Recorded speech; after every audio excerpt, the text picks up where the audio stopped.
Aujourd'hui, on va parler de la sombre vérité autour de l'abus narcissique et du fait que d'être avec un pervers narcissique nous fait nous dédoubler notre personnalité. Ce n'est pas de la schizophrénie, on n'est pas sur un terme vraiment très psychologique. Je sais que si vous avez été vous aussi avec un pervers narcissique, vous savez de quoi je parle. Vous construisez une personnalité qui va pouvoir s'adapter à celle du pervers narcissique. J'ai passé 10 ans avec un pervers narcissique, ça fait maintenant 4 ans que j'en suis définitivement guérie. Je suis passée par toutes les étapes possibles et maintenant j'essaie d'aider les personnes à guérir le plus rapidement possible. La vie est courte, on n'est pas là pour passer 10 ans à passer à autre chose. Ça passe par le fait de comprendre un petit peu ce mécanisme-là, de comprendre pourquoi il nous est arrivé ça, de comprendre les liens en fait dans notre vie.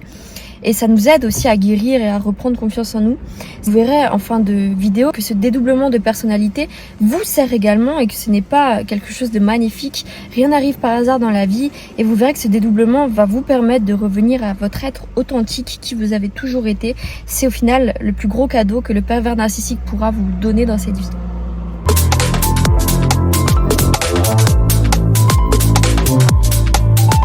Donc comme je vous l'ai dit, j'ai passé 10 ans avec un pervers narcissique. J'avais l'impression de devenir folle chaque jour qui passait. Et en 10 ans, il y en a eu beaucoup. Chaque jour qui passait, je me disais que j'allais complètement devenir folle. J'arrivais plus à contrôler mon comportement. Je suis même devenue agressive vers la fin de la relation. Parce que lui aussi était agressif avec moi, mais ça me rendait totalement tarée. J'avais un truc dans ma tête qui se débloquait. Je me disais, mais pourquoi il abuse autant ? Pourquoi il abuse autant? Et dans ma tête, il y avait quelque chose qui a juste pété. En fait, c'est ça qu'on dit péter un plomb. J'ai vraiment senti le plomb vraiment péter pour le coup. Et on sent que nos limites sont atteintes, sont juste dépassées. Et c'est ce qui nous fait vraiment péter les plombs pour le coup. Et on va parler de ce pétage de plomb comme un dédoublement de personnalité pour survivre. On dédouble sa personnalité pour s'adapter, pour survivre aux menaces, aux attaques que le pervers narcissique nous fait sur notre propre personne, puisque c'est des blessures qui sont très profondes quand on s'attaque sur qui l'on est dans notre noyau pur, quand on va vraiment nous rabaisser sur qui l'on est au plus profondément de nous, sur qui l'on est, sur l'image que l'on veut projeter au monde, on se sent réellement menacé. On dédouble notre personnalité pour survivre à une mort psychique. Il y en a beaucoup qui en parlent si vous avez déjà regardé des vidéos sur les pervers narcissiques, mais très peu parlent du fait que la mort psychique vous sert à tirer un trait sur votre personnalité de mensonge, je dirais, sur votre personnalité que vous avez créée durant votre adolescence pour vous adapter à un monde. Et c'était pas totalement qui vous étiez quand vous étiez enfant, quand vous aviez 7 ans. Avant 7 ans, c'est vraiment notre être authentique qui l'on est, sans prouver de choses au monde extérieur. Et après, à l'adolescence, on veut vraiment s'adapter à la société. Peut-être que vous aviez été au collège, que c'était l'enfer, comme ça a été mon cas. J'ai dû créer une personnalité qui était fausse, qui n'était pas vraiment moi. Il m'a poussé, il m'a forcé à mettre une mort sur cette fausse personnalité que j'avais, ces fausses énergies que j'avais en moi, qui n'étaient pas moi, qui n'étaient pas ce que j'étais authentiquement. C'est la mort psychique, il y en a très peu qui expliquent ça d'un point de vue énergétique, mais c'est ce que je fais sur cette chaîne. Je vous laisse vous abonner si vous voulez avoir une relation un peu plus entre le pervers narcissique et les énergies. Il vous force à devenir authentique tout simplement. C'est ça vraiment la mort psychique et c'est la raison même pour laquelle vous avez ce dédoublement de personnalité.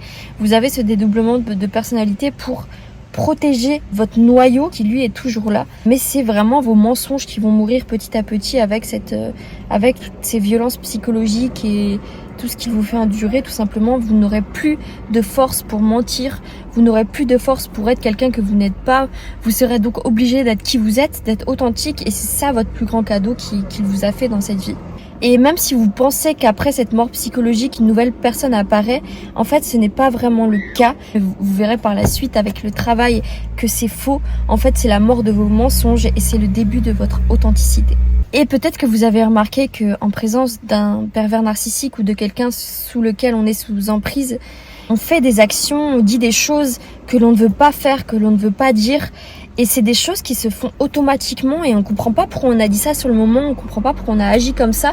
C'est l'emprise et on se sent comme attiré de faire des choses que l'on ne veut pas faire. Et on est conscient, si on y réfléchit, on peut être conscient, on peut se voir faire des choses que l'on ne veut pas faire. Si vous aviez été dans la même situation, je pense que vous devriez lire le livre Transurfing. Je vais vous mettre les informations en bas. En fait, il parle de balancier. Et en fait, vous allez voir que c'est un équilibre à avoir. Et le fait que ce pervers narcissique vous attire dans cette bulle de négativité, vous allez vous sentir obligé d'agir, de penser comme dans cette bulle de négativité. Et c'est une fois que vous allez en sortir de cette bulle que vous verrez que l'équilibre se refait. Vous n'êtes pas attiré de faire des choses que vous ne voulez pas faire tout simplement. Ça s'appelle sortir de l'emprise, mais c'est un point de vue un peu plus énergétique. C'est vraiment comme ça qu'on peut expliquer le fait que l'on sort de l'emprise. Il faut sortir de ce balancier qui nous pousse dans la négativité et retrouver l'équilibre par nous-mêmes, par le travail que l'on va faire sur nous, notamment sur cette chaîne YouTube, retrouver un balancier qui va nous apporter plus d'équilibre et pas de positivité ni de négativité. On parle vraiment d'équilibre. C'est ça qui va vous faire redevenir qui vous êtes, à redevenir acteur de votre vie, à redevenir maître de vos gestes. Sachez que vous n'êtes pas seul. Si ça vous parle, le dédoublement de personnalité, j'adorerais avoir vos commentaires dessus, vos avis et votre histoire pour savoir où vous en êtes actuellement et ce que vous avez vécu. Il y a peut-être des gens qui pourront vous aider, donc je vous laisse commenter, laisser un petit commentaire, vous abonner et je vous retrouve très vite au Portugal.